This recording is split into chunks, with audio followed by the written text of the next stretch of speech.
नमस्कार, D24 तास paid news channel तुम्ही पाहू शकता। आपण सांगवी या गावामध्ये आलोय।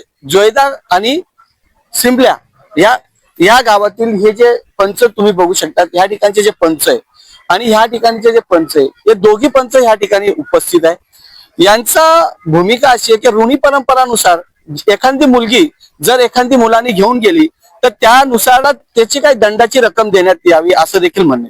परंतु भारत स्वतंत्र झाल्यानंतर देखील ह्या ठिकाणचे जे लोक आहेत आणि ह्या बाजूचे जे लोक आहेत ते ऋणी परंपरानुसार दंड आकारतात। या ठिकाणचे जे पंच आहेत ते समजुती घालतात आणि समजूत जर झालं नाही तर त्या माध्यमातून शासनाच्या माध्यमातून ते गुन्हे दाखल करतात असं देखील या ठिकाणी झालेलं आहे।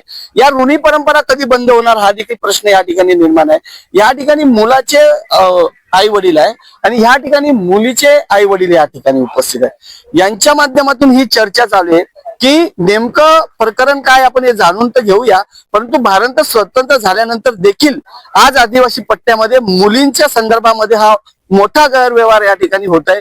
मुलगी द्यायची, रक्कम घ्यायची आणि अन्यथा तिच्यानंतर दोघी पार्टींच्या माध्यमातून अनेक वेळा असे संघर्ष होतात, मारहाण होते, मर्डर देखील या ठिकाणी निर्माण होतो। असा प्रश्न महाराष्ट्र शासन या भागामध्ये हा प्रश्न निर्माण झालाय आणि दोन गटाचा हा प्रश्न या ठिकाणी सुरू आहे आणि तो प्रश्न कुठेतरी सुटला पाहिजे। या संदर्भामध्ये आज दोघांच्या साईडने या ठिकाणी बैठक सुरू आहे आणि ती बैठक एका व्यक्ती आहे त्याच्या संदर्भामध्ये मुलगी घेऊन आला, त्यांनी 2,80,000 रुपये दिले, परंतु तिच्या वडिलांची अशी मागणी आहे की 1,70,000 रुपये द्या, त्यावेळेस आम्ही हे मेटर मिटावू, अन्यथा तुमच्यावर गुन्हे दाखल करू असा देखील भीती या ठिकाणी निर्माण करण्याचा प्रयत्न या माध्यमातून होत आहे।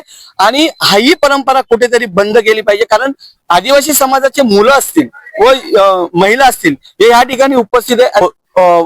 प्रशासनाने योग्य ती चौकशी करून ही ऋणी परंपरा ही थांबवली पाहिजे। कॅमेरामॅन निलेश डोले सजानी पवार, D24 तास पेड न्यूज। जय हिंद, जय महाराष्ट्र। आदिवासी ऋणी परंपरामुळे माझ्या पतीवर खोटे गुन्हे दाखल करीत आहे व रक्कम वसूल करत आहे। या संदर्भात मी सांगवी पोलीस निरीक्षक यांना निवेदन देण्यासाठी आली असताना पोलीस निरीक्षक साहेब तिथे नव्हते, त्यामुळे मी आज धुळे जिल्हा पोलीस अधीक्षक यांना निवेदन सादर करीत आहे।